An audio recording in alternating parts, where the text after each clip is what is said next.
एक नहीं, दो भी नहीं, तीन।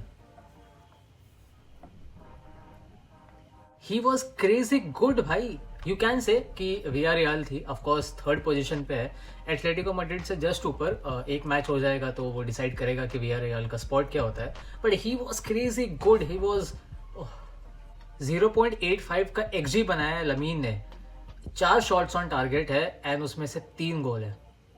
एक चीज़ थोड़ी सी बॉदर करनी चाहिए डिफेंस लाइन को लेके कि हमने वो जो एक गोल खाया है वो बहुत ही बेकार तरीके से खाया था।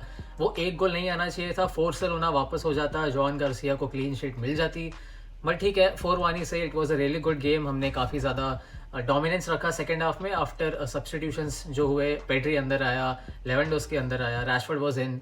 सो उस टाइम हमने गेम काफ़ी अच्छा पकड़ के रखा था। उसके पहले थोड़ी सी स्लाइट प्रॉब्लम्स हो रही थी, but it was overall a good game. और तुम एक चीज नोटिस करना, मैंने बहुत बारी किया है कि जब अटैक की बारी आती है, जब बारसा अटैक करती है, तो जो रिस्क टेकिंग एबिलिटीज होती है ना, मोस्टली रफीनिया और लमीन जब 1-on-1 लेने की कोशिश करते हैं, फरहान का इन्वॉल्वमेंट काफी कम होता है। He is mostly involved in hold up places and the chances where he could come and score some tap ins. But जब लेवा अंदर आता है, काफी गेम्स में ना पासेस अंदर आते हैं। आई डोंट नो कि क्या प्लेयर्स को ज्यादा भरोसा है लेवेंडोस्की पे, but this is a pattern which I have observed a lot of times. Expected goal 0.07 है उसके।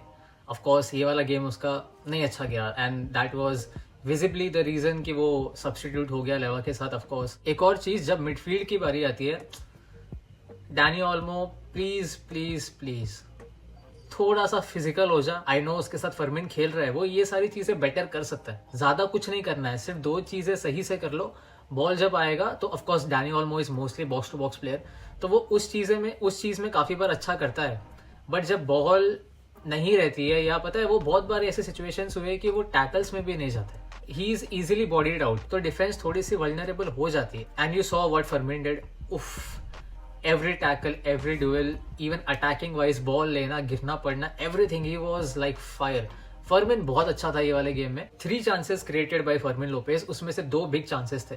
तो फर्मिन अटैकिंग वाइज भी देता है और डिफेंसिव वाइज भी वो बहुत अच्छा है। आज तो बहुत ही फाड़ था, बट डैनी ओल्मो को थोड़ा सुधरने की जरूरत है। अगर बड़े गेम्स में आएंगे तो हम पिटेंगे, हमारे पास डियोंग भी नहीं है भाई, थोड़ी सी अकाउंटेबिलिटी लेनी पड़ेगी। और लमीन की अगर बात की है तो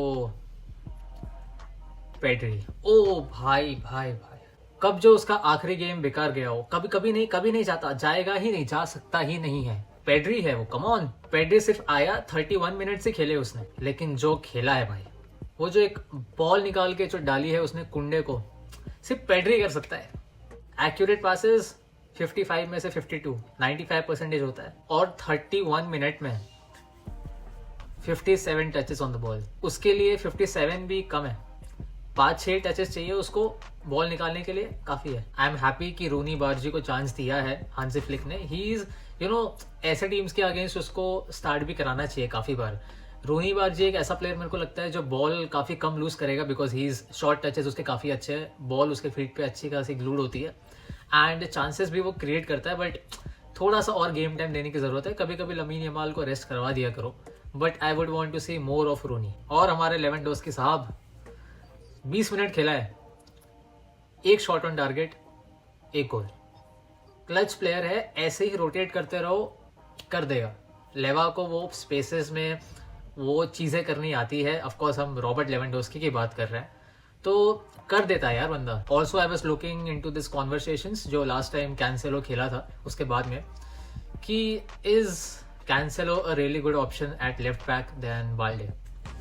it's not about a really good option, it's about the effectiveness and जो चीजें उसको कही गई है बोलने के लिए, वो उन दोनों में से कौन बेटर कर पाता है। हाँ एग्रीड, जब लास्ट टाइम कैंसेलो खेला था उसका attacking output was much better than Balde, क्योंकि attacking wise I think Cancelo is थोड़ा सा बेटर इस सिस्टम में, बट डिफेंसिव वाइज भी चीजें देखनी पड़ेगी। दैट्स वाई बाल्डे वहां से हिला नहीं है and is part of starting 11 every now and then. Sometimes you can test out Cancelo on the left wing, but if you are playing Balde, so I want more attacking contributions, not just pre-assist but assist as well. Overall I think Balde का decent ही game था, इतना special भी नहीं था। 6 recoveries थे उसके, एक बार डिस्पोसिस्ट हुआ है, but it's fine and I would really appreciate Jules Kounde for today's performance. अच्छा खेला, बहुत टाइम से पता नहीं कहाँ ब्लैंक है, I don't know if he is more focused on a world cup या कुछ और बात है, बट ये गेम कुंडे का अच्छा था। बंदे ने 3 चांस क्रिएट किए, 2 बिग चांसेस थे उसमें से। तो ओवरऑल इफ आई थिंक तो कुंडे वो slightly better than Balde this game में, and it's a positive sign. अगर कुंडे वापस आ जाता है तो वेल एंड गुड है। हांजी फ्लिक ने बारसा के लिए 100 गेम्स कंप्लीट किए हैं, एंड वो इस फैशन में हम जीते हैं, उससे बेटर चीज क्या हो सकती है। तो overall Barcelona scoring 4 goals, top of the table with 4 points clear.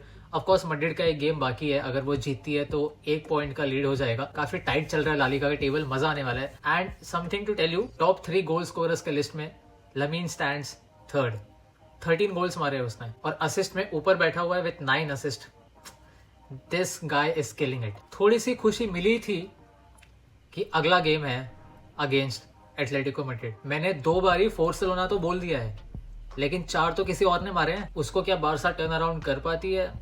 Let's see. मिलते हैं नेक्स्ट वीडियो में। एक प्रीव्यू होगा एटलेटिको मैड्रिड वर्सेस बारसा का, तो वो देखना एंड सब्सक्राइब कर देना, and see you in the next one.